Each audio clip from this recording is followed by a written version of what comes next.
السلام عليكم ورحمة الله وبركاته. ازيكم يا حبايب قلبي؟ عاملين ايه؟ يا رب دايما تكونوا بخير وفي احسن الاحوال. معاكم امهات سمر منير. ما تنسونوش بقى يا حبايب قلبي تشتركوا معايا في القناه وتفعلوا الجرس عشان يوصلكم كل جديد.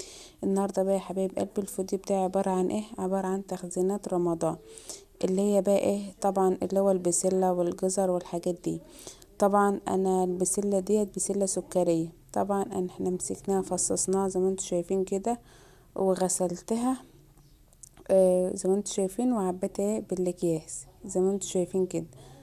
دي ايه؟ دي تخزينات رمضان. دي البسلة سكرية. طبعا انا فصصناها ونقناها ايه وغسلناها وعبيناها ايه في اكياس زي ما انتوا شايفين بالشكل دوت كده.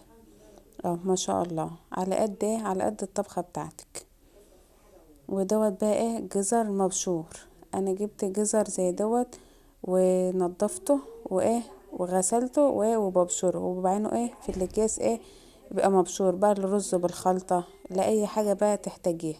زي ما انت شايفة ايه بالشكل دوت كده.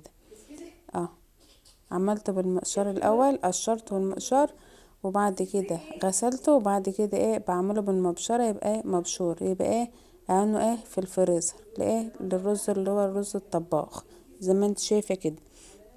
وعبيه ايه في اكياس على قد ايه؟ على قد الطلب بتاعي زي ما انت شايفة ايه بالشكل دوت كده. ما شاء الله. اهو. وادي بقى يا حبايبي ادي برضو الجزر دوت مقطعاه برضو مكعبات زي ما انت شايفة كده. مكعبات بقى ايه احطه بقى للبسلة. زي ما انت شايفة كده.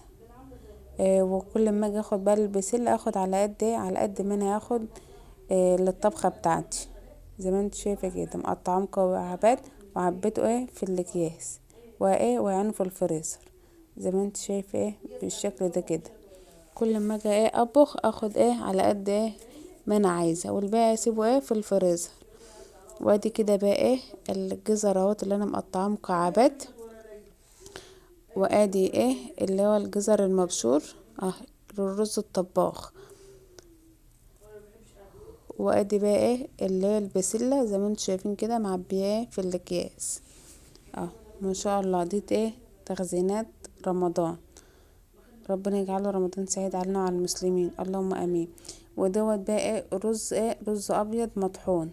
طبعا انا جبت الرز، طبعا انا نقيته وسفحته وايه وخدته المكنه عملته ايه طحنته. يبقى ايه للرز اللي يبقى ايه لكفتة الرز، لكفتة الجمبري كده. كل ما اجي اعمل كفتة رز بدل ما اعمل في المكنة بتاعت الكفتة، لا هعمله ايه كده، بيبقى مطحون زي الدقيق وايه ولكفتة الجمبري.